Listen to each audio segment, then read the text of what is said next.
روز آخر پر ایمان لائیں ان کے کھانے کو میوے عطا فرما، تو اللہ نے فرمایا کہ جو کافر ہوگا میں اس کو بھی کچھ مدت تک سامان زندگی دوں گا، مگر پھر اس کو عذاب دوزخ کے بھگتنے کے لیے مجبور کر دوں گا، اور وہ بری جگہ ہے۔ اور جب ابراہیم اور اسماعیل بیت اللہ کی بنیادیں اونچی کر رہے تھے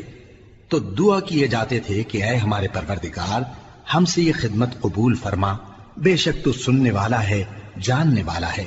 اے پروردگار ہم کو اپنا فرما بردار بنائے رکھیو، اور ہماری اولاد میں سے بھی ایک گروہ کو اپنا حکم بردار بنائیو، اور پروردگار ہمیں ہمارے طریق عبادت بتا اور ہمارے حال پر رحم کے ساتھ توجہ فرما، بے شک تو ہی توجہ فرمانے والا ہے، مہربان ہے۔ اے پروردگار